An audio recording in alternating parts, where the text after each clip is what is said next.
And I think about this all the time. I don't think that this country was ever designed to be a welfare state when it was initially brought up. I just don't think that was a design. If you want to take on refugees, if you want to take on people from other parts of the world, bring them in, but you got to figure out how to make it. Now that we've changed this country, we have right now, there's pending legislation that could give free college, free health care, free elder care, free child care.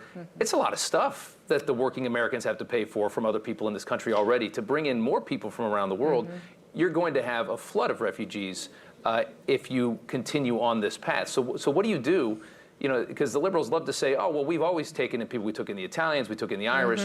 Yeah, but at that time, in this country, you didn't get anything for free. You came here and you had to work. Or we gave them a piece of land and said, go make a living. Yeah. Go provide for your family. We'll give you an opportunity to be successful. And that's one of the things that that has changed in a lot of this next generation that's coming, is a sense of entitlement. Yeah.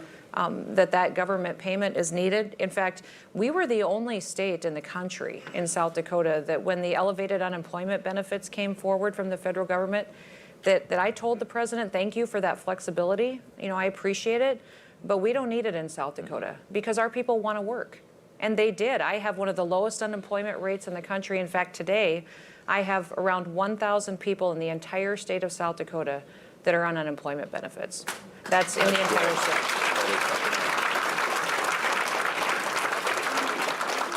And in all of this, I think the big question is you have a vice president right now who you can tell is just sitting there conspiring about 2024, watching the president fall apart.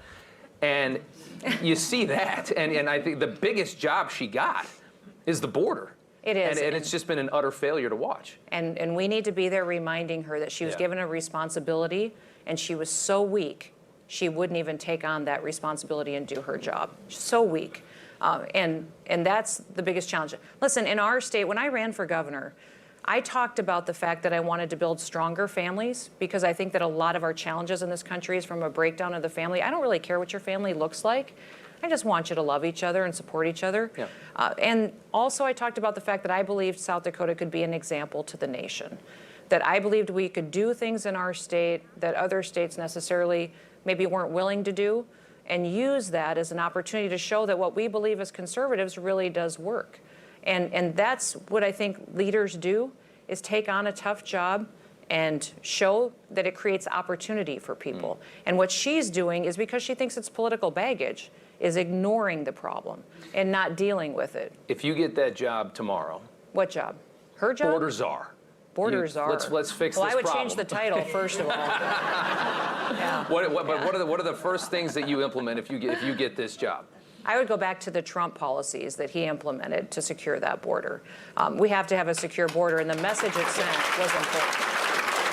So remain in Mexico, Absolutely. no third country. Absolutely. It's like with the Haitians, for example. I mean, you have people that were living in Brazil, people that were living in various Colombia. Yep. I mean, these are not countries that spawn refugees. Right. These are not places where their lives are in danger. And he stopped people from coming that didn't love America. Yeah. He made sure that if you don't want to be like us, if you don't love this country, you shouldn't be here. Yeah.